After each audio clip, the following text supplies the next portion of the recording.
കേന്ദ്ര സർക്കാരിന്റെ കടമാണ് പ്രിയപ്പെട്ട സുഹൃത്തുക്കളെ 181.11 ലക്ഷം കോടി രൂപ.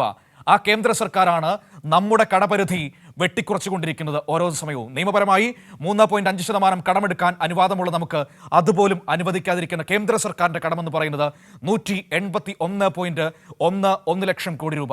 അത് നമ്മുടെ ആഭ്യന്തര ഉൽപാദനത്തിന്റെ എത്ര ശതമാനം വരും എന്ന് നിങ്ങൾക്കറിയാമോ? 57%. അതായത് GDP എന്ന സാങ്കേതിക ടേമിൽ നമ്മൾ വിശേഷിപ്പിക്കുന്ന ആഭ്യന്തര ഉൽപാദനത്തിന്റെ 57% കടമാണ്. മനസ്സിലായില്ലേ? അതാണ് കേന്ദ്ര സർക്കാരിന്റെ സാമ്പത്തിക മാനേജ്മെന്റ്. നമ്മൾ കേരളത്തിലേക്ക് വന്നാലോ, നമ്മുടെ കടം നമ്മൾ ഏകദേശം 33% കുറച്ചുകൊണ്ട് വന്നിരിക്കുന്നു. കടം കുറഞ്ഞു വരുന്നതാണ് കേരളത്തിൽ നമുക്ക് കാണാൻ വേണ്ടി കഴിയുന്നത്. അപ്പോൾ ഇത്രയും കടമുള്ള കേന്ദ്രവും BJPയുമാണ് സംസ്ഥാനത്തെ കുറ്റം പറഞ്ഞുകൊണ്ടിരിക്കുന്നത്. ഇത് കോൺഗ്രസ്സുകാർ കാണുന്നുണ്ടോ എന്ന് എനിക്കറിയില്ല. കാരണം അവരും നമ്മളെ തന്നെയാണല്ലോ, കേരള സർക്കാരിനെ തന്നെയാണല്ലോ കുറ്റം പറഞ്ഞുകൊണ്ടിരിക്കുന്നത്. അപ്പോൾ നോക്കാം. ഇതിൽ മറ്റൊരു പ്രധാനപ്പെട്ട കാര്യമെന്ന് പറയുന്നത് നാഷണൽ ഹൈവേ അതോറിറ്റി വിവിധ പാതകൾ പണിയുന്നതിന് വേണ്ടി എടുത്തിരിക്കുന്ന തുക ഈ കടത്തിൽ ഉൾപ്പെടുത്തിയിട്ടില്ല എന്ന വസ്തുത കൂടിയുണ്ട്. അതുകൂടി വരികയാണെങ്കിൽ അതൊരു 200 ലക്ഷം കോടിയിലേക്ക് എത്തുമായിരുന്നു എന്ന കാര്യത്തിലും സംശയം വേണ്ട. കിഫ്ബി വായ്പകളൊക്കെ കേരളത്തിൻ്റെ പൊതുകടത്തിൽ കേന്ദ്രം ഉൾപ്പെടുത്തുമ്പോഴാണ് നാഷണൽ ഹൈവേ അതോറിറ്റി എടുത്ത ലക്ഷക്കണക്കിന് കോടിയുടെ വായ്പകൾ പരിഗണിക്കാതിരിക്കുന്നത് കേന്ദ്ര സർക്കാർ. ഇരട്ടത്താപ്പ് നമുക്ക് അവിടെയും കാണാൻ കഴിയുന്നുണ്ട്. വിവരങ്ങളുമായി ഇപ്പോൾ സ്വാതി ദില്ലിയിൽ നിന്ന് നമ്മളോടൊപ്പം ചേരുകയാണ്. നോക്കാം എന്താണ് കേന്ദ്ര സർക്കാരിന് പറയാനുള്ളതെന്ന്. ഡോക്ടർ ജോൺ ബ്രിട്ടാസ് MPയുടെ ചോദ്യത്തിനാണ് ഈ മറുപടി കേന്ദ്ര സർക്കാർ പാർലമെന്റിൽ നൽകിയിരിക്കുന്നത്. Swathi, good morning.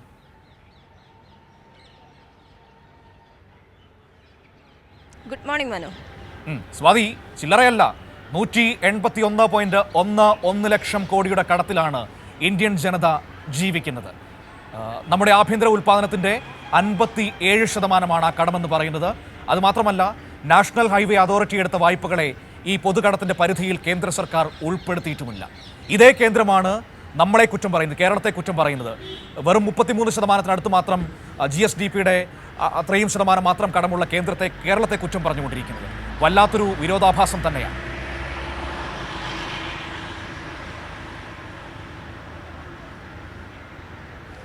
തീർച്ചയായും മനു, കേന്ദ്രത്തിന്റെ ഇരട്ടത്താപ്പ് തന്നെയാണ് ഇതിലൂടെ വ്യക്തമാകുന്നത്. പ്രത്യേകിച്ചും സംസ്ഥാനങ്ങൾക്ക് മേലെ പരിധികൾ, ഏകപക്ഷീയമായ കടമെടുപ്പിലൊക്കെ ഏകപക്ഷീയമായ പരിധികൾ അടിച്ചേൽപ്പിക്കുന്നു, ഉപാധികൾ അടിച്ചേൽപ്പിക്കുന്ന സമയത്താണ് ഇപ്പോൾ കേന്ദ്രം ഇത്രത്തോളം കടത്തിലാണ് മുന്നോട്ട് പോകുന്നത് എന്നുള്ള ഏറ്റവും ആശങ്കാജനകമായിട്ടുള്ള, രാജ്യത്തിന്റെ സാമ്പത്തിക ഭദ്രതയെ തന്നെ ചോദ്യം ചെയ്യുന്ന തരത്തിലേക്ക് കേന്ദ്ര സർക്കാരിന്റെ കടം ഉയർന്നിരിക്കുന്നു എന്നുള്ള വെളിപ്പെടുത്തലുകളാണ് ഇന്നലെ രാജ്യസഭയിൽ ഡോക്ടർ ജോൺ ബ്രിട്ടാസ് MPയുടെ ചോദ്യത്തിന് മറുപടി ധനമന്ത്രാലയം തന്നെ കണക്കുകളിൽ വ്യക്തമാക്കിയിട്ടുള്ളത്. ഇതുമായി ബന്ധപ്പെട്ട് പരിശോധിക്കുമ്പോൾ 2024-25 കണക്ക് പ്രകാരം കേന്ദ്ര സർക്കാരിന്റെ മൊത്തം കടമാണ് ഈ 181.11 ലക്ഷം കോടിയായി കണക്കാക്കിയിട്ടുള്ളത്. ഈ രാജ്യത്തിന്റെ മൊത്തം ആഭ്യന്തര ഉൽപ്പാദനത്തിന്റെ, അതായത് നേരത്തെ സൂചിപ്പിച്ച പോലെ GDPയുടെ 57% എന്ന് പറയുന്നത് കടത്തിലാണ് എന്നുള്ളതും ഏറ്റവും ഗുരുതരമായ വിഷയമായി ഇതിൽ ചൂണ്ടിക്കാണിക്കേണ്ടതുണ്ട്.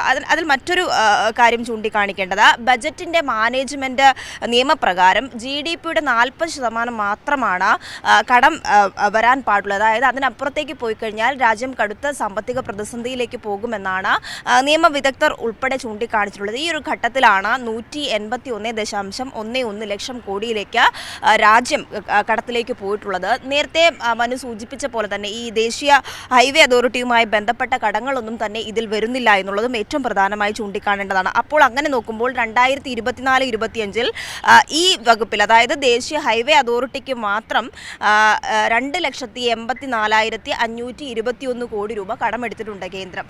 അത്തരത്തിൽ നോക്കുമ്പോൾ വലിയ സാമ്പത്തിക പ്രതിസന്ധിയിലേക്ക് തന്നെ രാജ്യം പോകുന്നു എന്നുള്ളതാണ്. എന്നാൽ ഇതിൽ മറ്റൊരു കാര്യം ചൂണ്ടിക്കാണിച്ച, കഴിഞ്ഞ ദിവസം ജോൺ ബ്രിട്ടാസ് MPയുടെ ചോദ്യത്തിന് നൽകിയ മറുപടിയിൽ തന്നെ 2020-21 മുതൽ ലംഘിച്ച് കേന്ദ്രം കടമെടുത്തതായിട്ടുള്ള കണക്കുകൾ കൂടി വ്യക്തമാക്കിയിട്ടുണ്ട്. 2020-21 GDPയുടെ 61% വരെ രാജ്യം കടമെടുത്തിട്ടുണ്ട് എന്നുള്ള കണക്കുകളാണ് പുറത്തു വന്നിട്ടുള്ളത്. വലിയ ആശങ്കപ്പെടുത്തുന്ന കണക്കുകളാണ്. മാത്രമല്ല, നേരത്തെ സൂചിപ്പിച്ച പോലെ സംസ്ഥാനത്തിനുമേൽ വലിയ തരത്തിലുള്ള ഉപാധികൾ അടിച്ചേൽപ്പിക്കുന്നു. കിട്ടാനുള്ളതെല്ലാം നമ്മൾ അതിനെക്കുറിച്ച് ആലോചിക്കുകയായിരുന്നു. നോക്കൂ, ഇവിടെ ആഭ്യന്തര ഉൽപ്പാദനം GDPയുടെ 57% കടമെന്നാണ് ഇപ്പോൾ ഡോക്ടർ ജോൺ ബ്രിട്ടാസ് MPക്ക് നൽകിയ മറുപടിയിൽ കേന്ദ്ര സർക്കാർ സമ്മതിച്ചിരിക്കുന്നത്.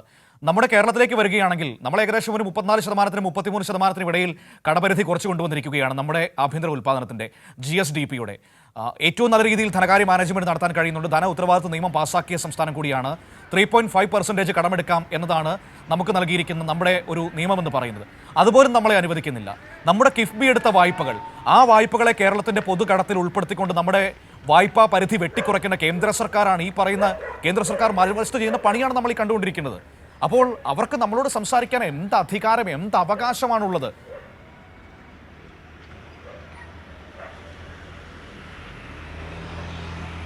തീർച്ചയായും കേന്ദ്രത്തെ സംബന്ധിച്ച് ഇത്തരം കടബാധിതകളുടെ കണക്ക് കേന്ദ്രം തന്നെ തുറന്ന് സമ്മതിക്കേണ്ടി വരികയാണ്. ഏറ്റവും പ്രധാനപ്പെട്ട കാര്യം, പാർലമെന്റിൽ ഇതുമായി ബന്ധപ്പെട്ട വിവിധ ചോദ്യങ്ങൾ ഉന്നയിക്കുമ്പോൾ പലപ്പോഴും വ്യക്തമായ കണക്കുകൾ ധനമന്ത്രാലയത്തിന് കൊടുക്കാൻ കഴിയുന്നില്ല. ഒരു വ്യക്തതക്കുറവ് എല്ലാ മറുപടിയിലും കാണാൻ വേണ്ടി കഴിയുന്നുണ്ട്. ഈ കണക്കുകളൊക്കെ മറച്ചു വെക്കുന്ന തരത്തിലേക്കുള്ള പ്രതികരണങ്ങൾ ധനമന്ത്രാലയത്തിന്റെ ഭാഗത്തു നിന്നുണ്ടാകുമ്പോഴാണ് ഇന്നലെ രാജ്യസഭയിൽ ജോൺ ബ്രിട്ടാസ് എംപിയുടെ ചോദ്യത്തിന് ഇത്തരത്തിൽ ധനമന്ത്രാലയത്തിന് ഈ കണക്കുകളടക്കം വ്യക്തമാക്കേണ്ടി വന്നിട്ടുള്ളത് എന്നുള്ളതാണ് വസ്തുത. അപ്പോൾ 2020-21 മുതൽ പരിധികൾ ലംഘിച്ച് എന്തായാലും രാജ്യം കടമെടുത്തിട്ടുണ്ട്. നേരത്തെ സൂചിപ്പിച്ച പോലെ ഈ ദേശീയ ഹൈവേ അടക്കമുള്ള വിഷയങ്ങൾ ഇതിൽ വരുന്നില്ല. അപ്പോൾ അത് പരിശോധിക്കുമ്പോൾ വലിയ കടത്തിന്റെ കണക്കുകൾ ഇനിയും പുറത്തേക്ക് വരേണ്ടതായിട്ടുണ്ട്. ഇപ്പോൾ 181.11 ലക്ഷം കോടി എന്ന് പറയുമ്പോൾ പോലും മറ്റ് ഇത് കൂട്ടാതെയുള്ള കടങ്ങളുടെ കണക്കുകൾ മാത്രമാണ് വ്യക്തമാക്കിയിട്ടുള്ളത്. അപ്പോൾ അതിനപ്പുറത്തേക്ക് സാമ്പത്തിക ഭദ്രതയടക്കം ആശങ്കയിലാഴ്ത്തുന്ന തരത്തിലേക്കാണ് രാജ്യം പോയിക്കൊണ്ടിരിക്കുന്നത്. അതിനപ്പുറത്തേക്ക് സംസ്ഥാനങ്ങളെ വീർപ്പ് മുട്ടിക്കാൻ വേണ്ടി സംസ്ഥാനങ്ങളുടെ നൽകേണ്ട നികുതി വരുമാനം അല്ലെങ്കിൽ വായ്പാ കണക്കിലൊക്കെ തന്നെയും വലിയ തരത്തിലുള്ള ഉപാധികൾ അടിച്ചേൽപ്പിച്ചുകൊണ്ട് സംസ്ഥാനങ്ങളെ ബുദ്ധിമുട്ടിക്കുന്ന തരത്തിൽ, പ്രത്യേകിച്ചും പ്രതിപക്ഷ പാർട്ടികൾ ഭരിക്കുന്ന സംസ്ഥാനങ്ങളെ ബുദ്ധിമുട്ടിക്കുന്ന തരത്തിലേക്ക് കേന്ദ്ര സർക്കാർ പോകുമ്പോഴാണ് കേന്ദ്ര സർക്കാർ കഴിഞ്ഞ കുറേ കാലങ്ങളായി ഏത് തരത്തിലാണ് മുന്നോട്ട് പോകുന്നത്, രാജ്യം വളരെ സാമ്പത്തിക പ്രതിസന്ധിയിലോട്ട് മുന്നോട്ട് പോവുകയാണെന്നുള്ള ആശങ്കപ്പെടുത്തുന്ന കണക്കുകൾ ഇപ്പോൾ പുറത്തു വന്നിട്ടുള്ളത്. മനു.